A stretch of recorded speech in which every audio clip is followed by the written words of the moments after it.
Hi, this is Michael Buffer, and welcome to the BoxHard Podcast. Hello, everyone. This is Mikey Garcia. It's the monster from the swamps, Regis Rougarou Prograis. Hey, what's up? This is King Carlos Molina, former IBF world champ. This is Michael, the Bounty Hunter, 2012 Olympian and your people's champ. This is Charlie Edwards, flyweight champion of the world. This is Fast Eddie Chambers, and you're listening to the BoxHard Podcast with my main man, Joey Coastman. Hello everybody and welcome to episode 300 of the BoxHard Podcast. I'm your host Joey Coastman. I'm joined as ever by the former heavyweight world title challenger himself, Mr. Fast Eddie Chambers. Eddie, how you doing, my man? I'm doing all right, my man. How about you? Always good when speaking with you, Eddie. Always better when speaking with you. We're going to start with the review part of the show. Only one guest this week. We will be speaking to him soon. We're going to start here with a card that took place last Friday, July 9th, in the Bank of California Stadium, Los Angeles, USA. Over here on the undercard, a couple friends of the show came up short, which was a bit sad. We're going to start here with Sulem Urbina, the Mexican flyweight contender. She boxed for the WBA World Female Flyweight title against the champion Naoko Fujioka, who I think is something like a 4 or 5 weight world champion, something impressive like that. She was able to win the fight, Fujioka, now 19-2 with a draw, a majority decision over 10 2-minute rounds. Sulem Urbina, I really wanted her to, of course, win the world title. That would have been amazing for her, but it wasn't to be. One really wide card in the end, a suspicious card really, from Lou Moret, 99-91. The rest of the cards were close, like we say. Elsewhere on that card, we had Hector Tanahara, another friend of the show. He's been a prospect knocking around for quite a while on those Golden Boy shows. He was looking to move to 20-0. It wasn't to be for him. He's now 19-1. His corner pulled him out after 6 rounds. A brave corner there with Robert Garcia in that corner. So yeah, a 6-round retirement win for William Zepeda, now 23-0. I think he's got 21 KOs. He is a big puncher. Tanahara just couldn't keep him off. He didn't respect Tanahara's power, and Tanahara was opting to trade with him. It was crazy. He showed a good chin as well, Tanahara. He's been on the floor before from guys that I guess don't punch as hard as Zepeda. I think he's only been down once. I shouldn't say guys. But yeah, that one was for the vacant WBA Continental Americas lightweight title. Also on the card, 10K Tsunami. She was defending her WBO female light flyweight title. She boxed Sinisa Estrada. Sinisa Estrada was able to dethrone the champion. She's the new champion. She's now 21-0. A unanimous decision there over 10 2-minute rounds. I like Sinisa Estrada. Who doesn't? A bit of a breath of fresh air in women's boxing. Elsewhere on the card, Joseph Jojo Diaz was able to move to 32-1 with a draw. It was for the WBC Interim World Lightweight title. I don't think he really should stay up at lightweight. I think he is too small for that. We're remembering his best kind of performances were at 126. He moved up to 130, obviously beat Tevin Farmer. Now he's up at 135. I think he's too heavy, but a good win for him. But just personally, I think he should go back down to 130. But anyways, it was against Javier Fortuna, who always shows up and gives it a good go. He's now 36-3 with a draw. Like I say, Diaz 32-1 with a draw. Tough opponent really for a move up to lightweight, so I give him a lot of credit. I like Diaz, but that was the way I saw the fight going. I expected him to win on points, and he did. The main event, Gilberto Ramirez, now 42-0, a knockout win for him in 4 rounds against Sullivan Barrera. Little bit of a statement for me. Barrera now 22-4, down twice in round 4. I think he was down once in round 3 as well, all from body shots. He seemed to catch him in the body, Ramirez, and he wouldn't let off, and I was really surprised by that because he wasn't really and isn't really a puncher, and especially kind of moving up to 175 from 168, I didn't think that he would be much of a puncher. And I think that Barrera, he's been down a few times, mainly with shots to the head. He gets back up. He doesn't really get stopped. And I thought it was quite an impressive victory. I know it was from body shots, and, just because you can take a shot and you've got a good chin upstairs doesn't mean you can take a good shot to the body. I've never seen him hurt like that to the body. So Ramirez was able to figure that out. Credit to him. Good win, like I say, and impressive to get Barrera out of there in 4 rounds. Barrera's another friend of the show, so this card was quite cruel. There was 4 people on the card that are friends of the show. 3 of them lost. But yeah, happy for Jojo Diaz, who was the one that did get the victory. Did you see any of that show there? It was on DAZN, Eddie? No, I missed it, man. I missed it. Busy, crazy busy. That's okay. Moving out now to the Melbourne Pavilion in Flemington, Victoria, Australia. Over here, Sam Solomon, former middleweight world champion, 46-16 now with a draw. He lost over 10 rounds unanimously to Victor Nagbe, who was only 3-0, now 4-0. Perhaps a name to look out for. Haven't heard of him until this fight got made here, so perhaps that's one to look out for, to beat Sam Solomon, who, by the way, is well past it, but still a former world champion in only a full fight. That speaks a few languages there. Moving out now to the Balawan Shalak Sports Palace in Kazakhstan. One fight to mention over here. Sultan Zorbek, now 11-0. He was able to unanimously beat over 10 rounds Ronnie Clark, who's now 21-5 with 2 draws. It was for the vacant WBO European Super-Featherweight title. Good to see Clark back. I think he'd been out the ring about 3.5 years. He was a really good fighter at one point. I'm not sure if his best days are now behind him. Like I say, he was a really tricky fighter and a character as well. He used to dye his hair red and stuff like that. Have it Kane Road back, the white guy from Scotland. Anyway, moving out now to the Royal Albert Hall in Kensington, London, United Kingdom. Over here, let's start with the undercard. A win for Sam Noakes. He's now 6-0. Perhaps one to watch for the future. He was able to get his opponent out of there. His opponent, Lee Connolly, retired on his stall at the end of 3. His corner pulled him out. Doesn't really get stopped. I think he's only been stopped 7 or 8 times in his 57 losses. He's now 7-57 with 5 draws. Elsewhere on the card, a win for Lee Glover over 6 rounds on points. A win for Muhammad Ali over 6 rounds on points to Lee Glover. My apologies. Wins for Carol Itauma and Levi Frankham. Elsewhere on the card, a win for Dennis McCann. He was able to get his man out there in 2 rounds. John Chua, who's now 20-5. Dennis McCann 10-0. Quite impressive to get his man out there in just 2 rounds. I fancied that fight could go late or maybe even go to points. Archie Sharp, now 20-0. We'll be speaking to him in a few moments. He was able to win unanimously over 10 rounds against Diego Andrade Chavez, who's now 13-5 with 2 draws.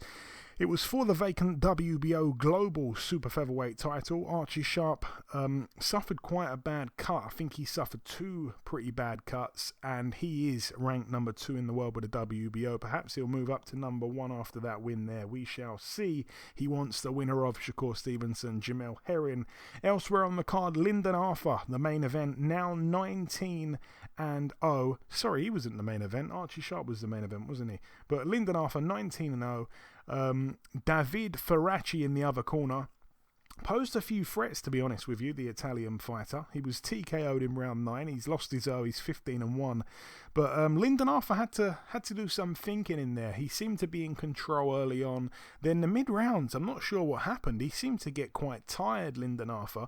I think he tried to put a lot of energy into getting his man out of there in one of the rounds, and then it seemed to zap his engine a little bit. It was for the WBO Intercontinental Light Heavyweight title. Ferracci down twice in that 9th round. Another fight I thought could perhaps go the distance. But yeah, he got him out there in the end. Friend of the show, Lyndon Arthur, all the best to him.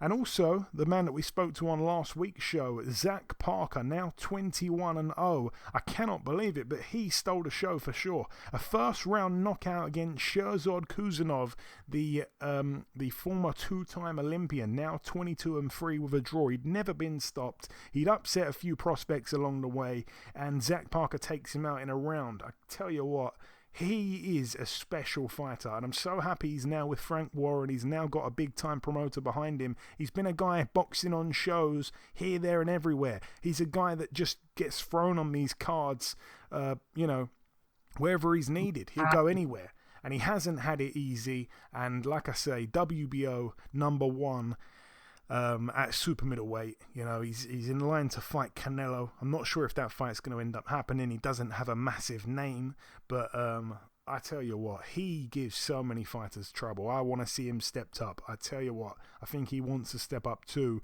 It was for the WBO International Super Middleweight title. It was a body shot that got Kuzanov out there in the end. A left hook to the body. Zach Parker, 21-0. That is it though for the review part of the show. Just before we wrap up part 1, it's time now to welcome our sole guest on this week's podcast. Ladies and gentlemen, please welcome the new WBO Global Super Featherweight Champion. It is, of course, the undefeated Mr. Archie Sharp. Archie, welcome back on the show, mate. Thank you for having me on, mate. How are you? Always good when speaking with you, Arch. That's the truth, mate. So we last caught up back in August of last year, so almost a whole year ago. It was just after the Jeff Afori fight.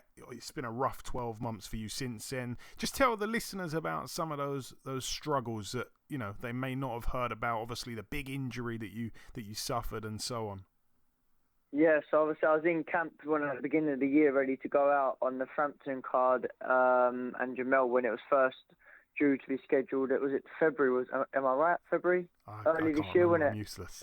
And then they ended up going to Dubai, didn't it? So yeah, at the beginning of the year I was supposed to be out, broke my arm, then I had to have an operation, then come back into camp, and then obviously COVID happened with my opponents, and then that got pulled out, and then we finally got in the ring in July. New trainer, new baby, what else? You name it. There's a list full of things that have happened, but it's all been good though. It's been a tough road, but an exciting journey, and it's all paid off. Do you know what I mean? It's all paying off. Yeah, new date, new baby, new trainer, new opponent, new belt. Initially, you were set to box Marcio Souza, I believe it was. You ended up boxing, obviously, Diego Andrade Chavez, who may not have had as pretty of a record, but was a much better fighter, in my opinion, than Souza. Tell me how you sum up your performance on Saturday night, Arch. Yeah, definitely a lot tougher than Souza's, but to be honest with you, it was a lot more tough than I anticipated, to be honest with you. A very tough Mexican.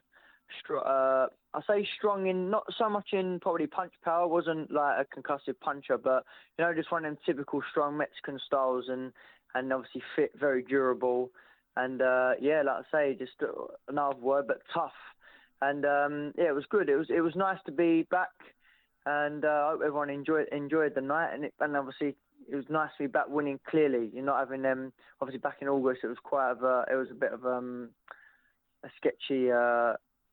How would you say it, Joe? Close how would fight. You say that last Jeff? Close fight when it was a close fight, but now winning 7-8 rounds, it's nice to be back winning and then win good winning ways. And have you watched the fight back? I know sometimes you don't like to watch things back straight away. Yeah, no, do you know what? I watched it back the minute I walked through the front door, actually. So I stayed up to about 3-4 o'clock in the morning watching it a couple of times. Watched it again the day after and again on Monday. So I have watched it a fair few times.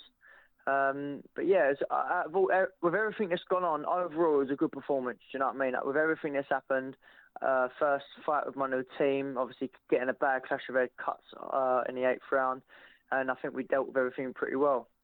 And obviously, as you highlighted, it was your first fight with your new trainer, Al Smith. You've been training hard for months in that gym. I know you've been sparring everyone in there. How is that going? Because it's been 2 training camps or 2.5 training camps for one fight in the end.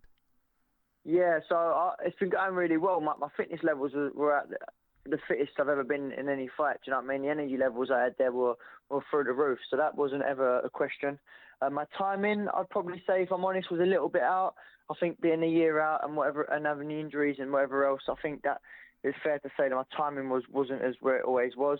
But yeah, it was good. It was good to be in with a team. Like I say, there's a lot of positives to take from that fight. There's still a few things that we need to tweak on. You think I've had 19 fights with my old trainer and being with Richard from the age of 7, you get set in ways, do you know what I mean? So it's not all gonna happen in one fight, and I've overwhelmed myself a little bit because I've been working so hard and I've been $1 million in the gym. I just really wanted to show everyone, and I probably tried to get a knockout at the first couple of rounds, and then after 4 or 5 rounds I sat down and I knew this kid was here for the rest of the night. Do you know what I mean? Yeah, for sure. Typical Mexican. What is next, Arch? I know that obviously you've got one eye on the very top of the division, as you should, as a man ranked in the top 2. But when do you want to be next out, ideally? Because I've got I had a few stitches in my head. I'll get them sorted out. But soon as, mate, the momentum's there now. I want to be. I keep myself in good shape. And keep myself very fit, ready to go again. I'm not waiting around, and I want to be at ASAP. Do you know what I mean? Just keep the momentum going. Whether it'll be with the Shakur or the Jamel Herrings, I don't know yet, because I don't know what them two are planning to do at the minute. I'm just waiting. But either way, keeping busy, keeping up at that level. I'll step up if I've got to have another fight in between. Just step up and beat a better opponent than obviously on Saturday. Just keep improving the opponents and just keep getting better and better and just keep winning. That's the main key, I think, to it all, Joe. Just keep winning. Do you know what I mean? Yeah, for sure. I think ideally it would be great if you box perhaps on the the week before or the week after, or even the same week as their fight, which looks like it's going to be happening, just so you're fresh in the minds of boxing fans that will be tuning in, so they know who is going to sort of be next in line. It's looking like they're going to be boxing Shakur Stevenson, Jamel Herring. They're talking about September or October. I think it's more so leaning towards October. How do you see that fight playing out now, though, after seeing, I guess, Jamel's last fight against Frampton and Shakur's last fight against Nakafila? Well, they say you're only as good as your last fight, and I think Jamel obviously come off with a great win over Frampton, made a big statement there, not just by beating him, he obviously ended up stopping him, so I think that was a major statement to make. So it'd be interesting. Styles make fights at the end of the day. If Shakur thinks he's just going to turn up and just beat an old Jamel Herring, then he's got another thing coming, do you know what I mean? But it's going to be a great fight either way. I was always edging to Shakur Stevenson to win. I am at the minute. I'm at the 50-50 stage at the minute. What about you? Do you know what I mean? How would you see that? Oh, you're putting me on the spot now. You know Jamel's my man. I got to go with Jamel. Shakur's... But it's not a bad shot though, is it? 50-50. They're both on par, aren't they? Yeah, it's a great fight. I think that, again, based off of the last couple performances, I think a lot of people initially were thinking that Shakur is good enough to just whitewash Jamel Herring, but I think after recent performances, they don't think that anymore. I think a lot of people are now tipping Herring. I actually think, bias aside, I am siding with Herring, maybe 60-40, something like that. Shakur obviously been on the show a couple of times. I like Shakur as a person, but it's a great fight. It's a great fight. I saw Shakur the other day respond to something someone said on Twitter. The tweet read that he responded to. It said, Archie Sharp, trust in the process as he chases down WBO title shot and Shakur Stevenson showdown. Now, Shakur responded to that on Twitter by saying, I don't even have the belt yet. But what I don't think he or some others understand here, Arch, is that the goal for you is to win a world title like everyone else, but almost as much as winning a world title, you want to prove yourself against Shakur Stevenson. You want to fight this guy even if there isn't a belt on the line. You want to test yourself against the best. Am I right in saying that? Yeah, I think that's fair to say, because obviously I've heard it from the man himself, Bob Arum, who's obviously a great legend in the sport, and he's saying that he believes that Shakur's one of the best fighters around at the minute, and they're all kind of painting him with that brush that he is the best, going to be one of the boxing's main faces. So of course I want to just show people that I can be that. I am that man. Do you know what I mean? I want to be the pay-per-view king. I want to be the best in the business. I don't want to be second best to no one. And if they're saying that Shakur is the next best thing, then that's why I'm aiming to beat him, title or no title. There you go. There we have it.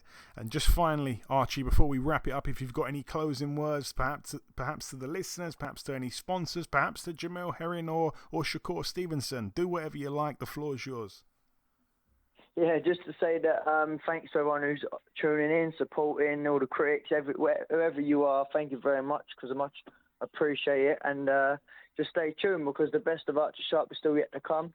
All we keep doing is winning, sort of 20-0 now, and I will be winning that world title, and I'll be look good doing it as well. Okay, listen, Archie, it's always a pleasure speaking with you, my friend. Thank you for your time. Congrats once again on the win, and we'll talk again soon. Lovely, thank you, Joe. I appreciate that. Okay, now it's time for part 2 on this week's show. This part, of course, the news part of the show. Just one piece of news to bring you all. August 14th is the date for the Franco Maloney 3 fight. Joshua Franco taking on Andrew Maloney. That, like I say, is set to take place August 14th. Can Maloney finally get that redemption? The first fight was a close-ish fight. I think Joshua Franco did enough to win it. They had the rematch where Maloney cut Franco, and they said it was a head clash, even though replay showed it absolutely wasn't, and it went down, I think, as a no contest, and he was winning that fight even though we'd only seen 2 rounds. So we shall see what happens in the trilogy fight. On the undercard, we've got Arnold Barboza taking on Antonio Moran, and we get to see the pro debut of Nico Ali Walsh, the grandson of the greatest. That's it though for the news. Moving on now to the preview part of the show. We're going to start here with a card that takes place this Friday, July 16th at the Legends Event Center in Phoenix, Arizona. One fight to mention over here. Friend of the show, former world champion Raimundo Beltran, 36-9 with a draw, takes on Daniel Osorio, who's 12-20 with 2 draws. Not sure what's going on over there, but it's over 8 rounds. Moving out now to Poland, this one over here, another strange one. Krzysztof Wlodarczyk, 58-4 with a draw in an 8-rounder against Vadim Novopashin, who's 6-2. What on earth is going on with these mismatches? Moving out now to the White Sands Event Center in Plant City, Florida, USA. Over here, Fan Long Meng of China, I think he's been out the ring, must be probably almost 2 years now. 16-0. I remember he didn't burst onto the scene, but he was a good amateur, turned pro, put together some wins. He boxed Frank Buglioni and stopped him in Monaco. Since then, he hasn't really capitalized, especially worldwide style. I think he's got a lot of promise. He was set to take on someone for a world title at some point. I think the fight fell through. I think it was Artur Beterbiev, actually. Anyway, he's in against Victor Calderas, who is 18-10 with a draw. It's for the IBF International Light Heavyweight title. Nothing else on that undercard of note. And the final card to mention, at the AT&T Center in San Antonio, Texas, USA. This one's going to be on Showtime. It was one of the best fights on their schedule that they announced back in April. Decent undercard fight between Amilcar Vidal, who's 12-0. I think he's about 11 KOs off the top of my head, maybe something like that, 11-10. He takes on Emmanuel Alim, who is 18-2 with 2 draws.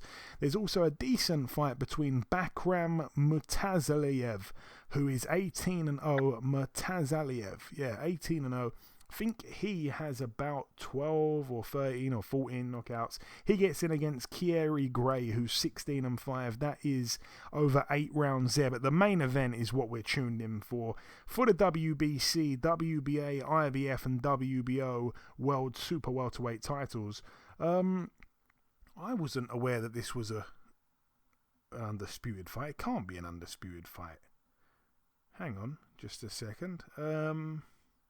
Oh no, it is a complete undisputed fight. Okay, I wasn't aware of that. Jamel Charlo holds the WBA, WBC and IBF world title, whereas Brian Castagno in the other corner holds the WBO. So someone's about to become undisputed at 154. We love to see it.